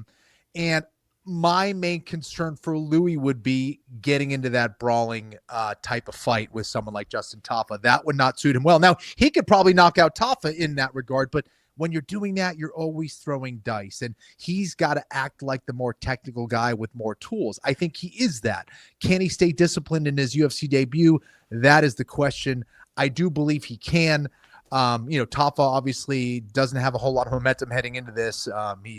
His record doesn't look so great, as you mentioned, and I think you got to question, where is his hunger at? I don't know. I think Louis is going to be hungry. I think he realizes what kind of opportunity he has here. He seems like a real passionate dude with a love for MMA, and because of that, I'm going to go with Louis Sutherland as well. Kind of nice doing a show live on a Friday with these fights right around the corner. Next up at welterweight, Jake Matthews, the -380 betting favorite, taking on Neil Magny, who comes back +300. Ken Flo, we'll lead with you on this one. How about the Celtic Kid just still getting it done? 3-fight win streak into his 23rd UFC appearance. Submitted Chidi Njokwani's last time out. That was in July. And now going for his 16th UFC win against the also credentialed out Neil Magny. What do you make of the 170-pounders, Ken Flo? Yeah, pretty crazy, man. I think we called his Jake Matthews' debut right at 19 or 20 years old way back in the day, and showed potential back then. And I think he's turned into a very good fighter. I think that, has a lot of momentum heading into this fight. Neil Magny, of course, a little bit more inconsistent with his performances, but we all know that if Neil Magny is on point with his game, he can really beat a lot of guys in this division. So Matthews has to show that respect, has to find a way to neutralize that jab, and also has to find a way to try to land calf kicks. I think that's where Magny tends to struggle a lot. If you can get rid of that lead wheel a little bit, slow him down, get him hesitant to utilize that long jab, that's where Matthews can kind of, start to pick him apart, get on the inside, work the body, go upstairs. I think he's going to be the faster guy. I think that Jake Matthews is going to be the better athlete overall. But he has to really keep in mind that Magny has a lot of experience and he can't get too comfortable out there. So I think Jake Matthews should win this fight.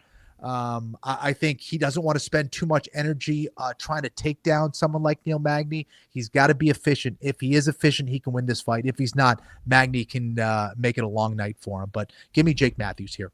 So Magny coming off that win just last month by TKO over Eliseo Zaleski dos Santos, that elevated his UFC wins total to 23. And he is in a tie for second all-time alongside Andre Arlovsky, Donald Cerrone, Charles Oliveira, and Max Holloway. They're all chasing Jim Miller, who's the all-time leader with 27. But Magny going for 24. Curtis, this weekend, your thoughts? Kenny killed it per usual. I agree with like 90% of what he said. It's kind of funny. These dudes, both of them have quite a bit of experience. They made their debuts, I think it's like a year apart, 2013, 2014, but they seem to kind of be going in like opposite directions here. It's like Jake Matthews is really starting to put it together and kind of come into his own. Whereas Neil Magny, we're celebrating the one-offs when he can put it together and disrupt somebody's kind of train, so to speak. So all the balls are in Jake Matthews' court here.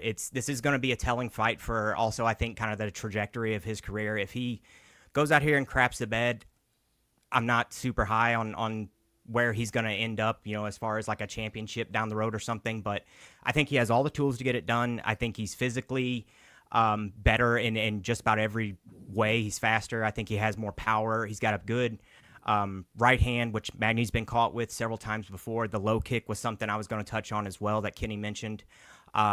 Jake gets in a little bit of these instances where he's doing like a single, like a lunging, almost like a fencer. When he opens up and actually starts throwing some combos, he lands though. He looks pretty good, and I think in this fight that's what he needs to do. So he needs to play it safe. I will probably be live betting this one as the fight goes on. This is one where Magny, you might want to keep an eye on him. He's good at turning things around and building some momentum, but Jake Matthews should win this. This is his fight to win. Home field advantage too. Yep, that's part of it, to be sure. I think it could play in potentially to some of these other matchups as well. Tom Nolan not having to travel nearly as far as Charlie Campbell did. All right, featured bout at featherweight men for Jack Jenkins, minus 285. Ramon Taveras, recent guest on the Anik and Florian podcast, plus 230. So Jenkins was submitted by Gabriel Santos at UFC 312 earlier this year. That means, Curtis, he's lost 2 of his last 3. A lot of people like this matchup for him against Duval County's Ramon Taveras. Curtis, which way are you going here? I don't know that I agree with the odds on this one. I think Jack Jenkins should be the favorite. The odds as they currently stand are a little goofy to me.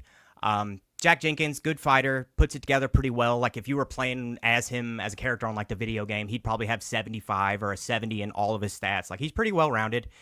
Little flat-footed, orthodox, not a ton of movement in there, but I think that also is what lends to his like thudding power. He's not like crazy world-breaking power, but when he hits, you can hear the thuds and everything. You're like, okay, this guy's got some crack.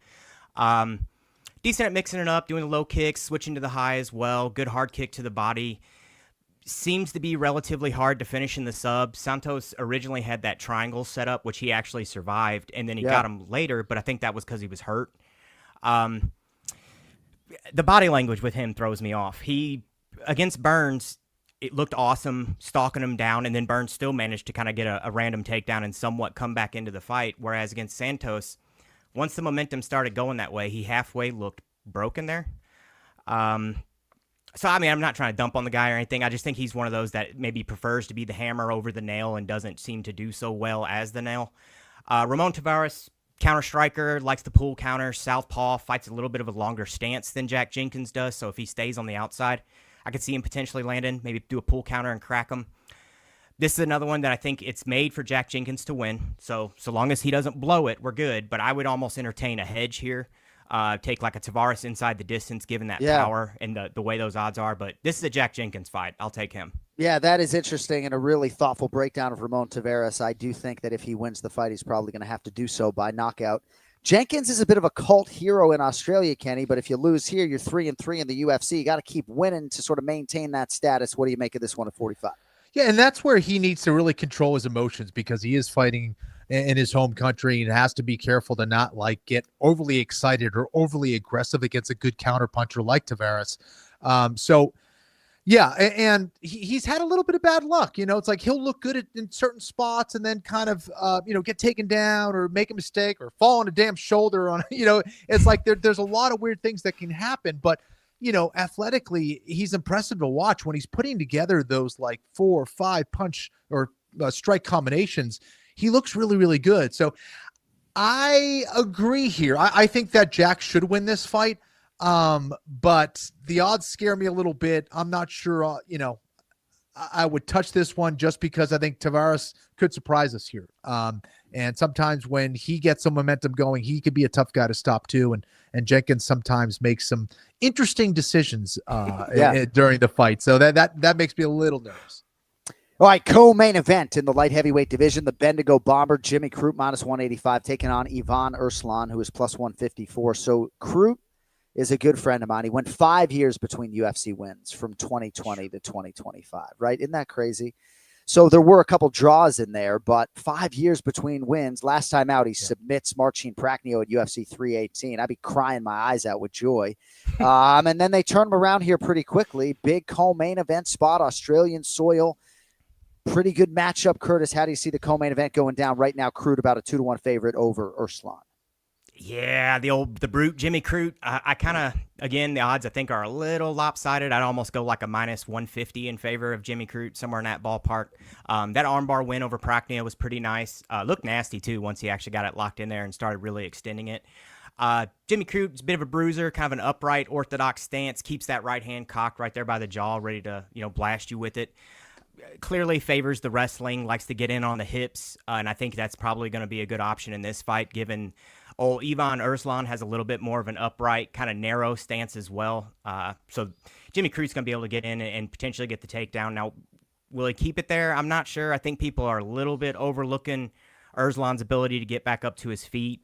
He did so against Stirling and Cutelaba a few times, but I don't know that either of those guys have the submission ability that Jimmy Crute has, so this is a tough one for me, man.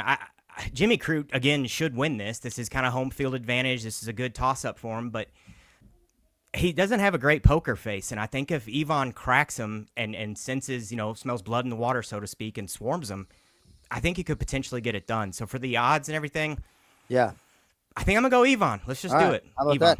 Well, yeah, Kenny was looking for Ivan Erslan merchandise before the show today. He ran out of time. Doesn't mean he's going to pick him in the fight. Kenny, Crute or Erslan for you?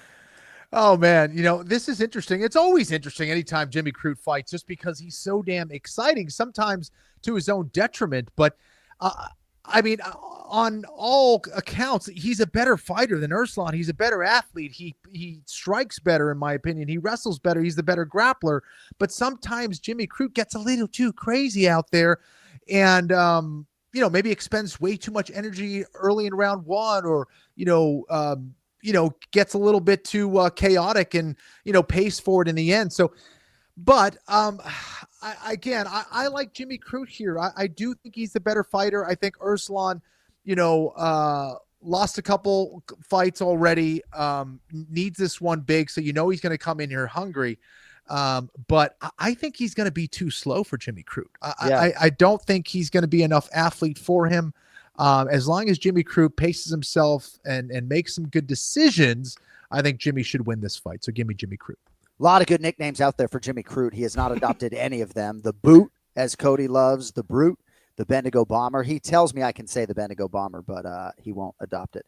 And Kenny, you did not sound like somebody who was looking up Erslan merch with that. Sorry to disappoint. Light heavyweight main event, Perth, WA, and the first headlining spot for the Auckland native Carlos Ulberg, the -250 betting favorite against former world title challenger Dominic Reyes, who comes back at +205. Ulberg 8-1 in the UFC. He has won 8 in a row since losing his debut to Kennedy Nzechukwu. That was March of 2021, still a COVID-19 climate back then. Reyes on the other side, as many of you know, has reeled off 3 in a row to return to prominence. Incredible main event in Perth, WA. Ken Flo, lead us off on the headliner. Do you like Ulberg or Reyes? Very, very interesting fight. I think that Dominic Reyes is a southpaw who likes to counter punch. And, talk about a pull counter, man. He's got a pull counter from hell. And that comes into play very well when you get a guy who extends himself or gets a little bit too froggy. That's where Reyes will make you pay, and you will not have an opportunity to get back off the canvas. Reyes is an excellent finisher. And I just love his story in general. You talked about his comeback story earlier on the show, John, and I love everything about it. The spiritual, religious awakening, and just his state of mind heading into each and every fight. And I think we're seeing better results because of it. And if he wins this one, I would love to see him fight for the belt in the near future.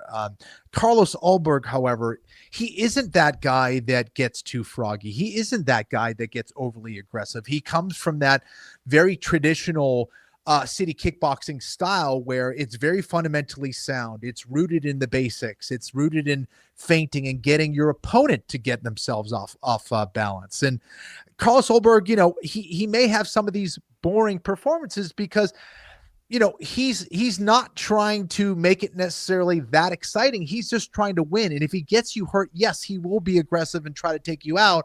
Or if you get overly aggressive, he can counter himself. And, I think he's going to be very careful and very aware of Dominic Reyes' power, his counter punching ability. And he's going to come in behind his feint, come in behind his jab, and be very careful in his approach. And there might be some boring points of this fight a little bit, but Ulberg's going to do what he needs to do to get this win. He understands that, just like Reyes, if he wins this fight, can put himself in a position to fight for the belt. Well, Ulberg can do the same. And, him fighting in his home country, I think Carlos Ulberg will win this fight. He'll take a more careful approach. Give me Carlos Ulberg. Nicely done, Ken Flo. And when I think back to our first fighter meeting with Carlos Ulberg and when he talked about some of his teammates and their ability to feint, I just thought, man, this is a thinking man's fighter that has the potential to go really far. He is 34 years old, good kickboxing career prior to MMA and the UFC, 13-1 as an MMA pro, last win against Jan Blachowicz. And, of course, Reyes, who will be 36 in December, has just looked outstanding since that extended layoff, largely due to that deep vein thrombosis. That's kind of fun to say in a Boston accent, right? Deep vein thrombosis. Curtis Hoagland, we will need a prediction on the main event. Kenny picked that one clean, and I got to agree with him. The composure and, the fight IQ of Ulberg, you'd almost expect him to have the experience of somebody of a Neil Magny or something. He has a decent amount of fights, but it's not that crazy. And I think is going to be what wins him this fight. It's hard not to root for Reyes. I mean, he beat John Jones. It's hard to discredit some of the things he's done in the past, but given the more, I don't want to say derailing, but the performances after that always now make me question his chin a little bit. His composure and fight IQ has come a little bit into question, and the way Ulberg is able to kind of change rhythm and tempo mid-fights, he's circling out, then suddenly he plants and crashes into you and stuff. Yeah. I could see that being a key here, and unfortunately, I think he actually will probably catch Reyes and potentially finish him fairly late in the fight, which breaks my heart. If you don't root for Reyes, I question your character, but I would say this is Ulberg's fight. Yeah, nicely done. Hey, Ken Flo, by the way, you see over Curtis's right shoulder, he's got those Jon Anik. Those gloves. Fight used fighter cards, actually. Oh, the cards. Oh, hell yeah. Dude, got that's awesome. Cards, got a glove, got some medals. I got a signed cowboy hat in the other room. Yeah, we got stuff all over the house. Nice. Oh, heck yeah, dude. All right, our final order of business, and we appreciate everybody who's been there for these entire 2 hours live today on YouTube, but it is time to place your bets. Brought to you by JonAnik.com and KennyFlorian.com, where you can get, I think, 15% off your merchandise order to support the show with promo code UFC320. All right, Curtis, you got $1,000 to spend.